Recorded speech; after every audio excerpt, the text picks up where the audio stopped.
이렇게 일주일 동안 은행주 문제로 시장에 소음이 가득했지만 우리가 투자하는 애플, 마소, 구글, 테슬라 같은 빅테크 기업들과 나스닥은 강하게 상승했습니다. 이런 모습을 보며 시장에 소음과 비관론이 가득할 때일수록 우리가 투자하는 기업들의 펀더멘탈에 집중하는 태도가 필요하다는 것을 다시금 느끼는 한 주였습니다. 안녕하세요. 투자를 기록하는 구호개미입니다. 목요일에 문제가 있는 은행들이 유동성 지원을 받는다는 소식에 이제 위기감이 완화되나 싶었지만 하루를 못 버티고 금요일에 또 부정적인 소식이 나오며 은행주가 크게 하락했습니다. 이렇게 금요일은 은행주가 다시 하락하며 시장 분위기를 끌어내리고 올해 첫 번째 내마녀의 날이었음에도 마소, 구글 같은 빅테크 기업들이 강한 모습을 보여 나스닥은 나름 선방에 마이너스 0.74% 소폭 하락했고 S&P 500은 은행주 약세의 여파로 마이너스 1.1% 하락했습니다. TQQQ는 마이너스 1.48% 하락해 24.57달러로 마감했으며 저는 어제도 추가 매수를 하지 않아 보유 수량은 1345주 그대로입니다. 목요일 미국 증시를 자세히 살펴보면 SVB 파이낸셜이 미 당국에 파산 보호 신청을 하자 시장은 위기가 여전히 남아있다는 악재로 받아들였고 거래 정지됐던 SVB 파이낸셜은 결국 나스닥에서 상장 폐지를 통보받았습니다.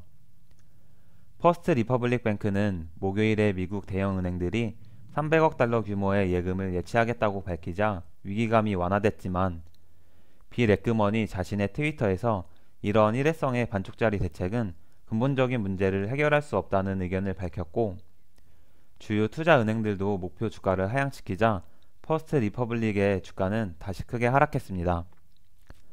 크레딧 스위스는 사우디 국립은행이 추가 자금 지원이 불가능하다는 기존의 입장을 재확인시키고 크레딧 스위스에서 부자 고객들의 자금 이탈이 계속되고 있다는 소식이 밝혀지자 주가는 다시 하락세를 이어갔습니다. 이런 가운데 스위스 투자은행 UBS가 크레딧 스위스 지분 인수를 위해 협상한다는 소식이 밝혀졌는데 앞으로 어떻게 진행되는지 살펴봐야겠습니다. 이처럼 지난주부터 은행주 이슈로 시장이 일주일 내내 시끄러웠습니다. 월요일은 위기다, 화요일은 괜찮다, 수요일은 또 위기다, 목요일은 괜찮다, 금요일은 또 위기다. 이쯤 되면 은행주 이슈에 따라 주가가 등락하는 것이 아니라 주가 등락에 따라 기관 세력들이 은행주 이슈를 부풀렸다 말았다 하는 게 아닌가 하는 생각이 들고 있습니다. 이렇게 일주일 동안 은행주 문제로 시장에 소음이 가득했지만 우리가 투자하는 애플, 마소, 구글, 테슬라 같은 빅테크 기업들과 나스닥은 강하게 상승했습니다. 이런 모습을 보며 시장에 소음과 비관론이 가득할 때일수록 우리가 투자하는 기업들의 펀더멘털에 집중하는 태도가 필요하다는 것을 다시금 느끼는 한 주였습니다.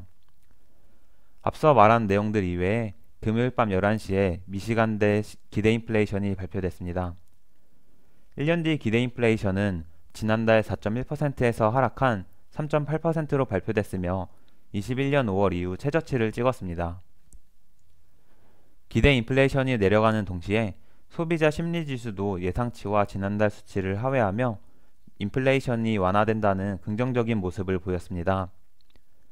앞서 말한 내용들을 종합해서 채권 시장을 살펴보면 은행주 문제가 계속되는 반면 인플레이션 압박이 완화되고 있기에 3월의 금리 동결을 전망하는 시장 참여자들은 다시 증가했고 이에 따라 2년물 국채금리는 다시 크게 하락해 종가 기준으로 이번 주 최저치를 찍었습니다.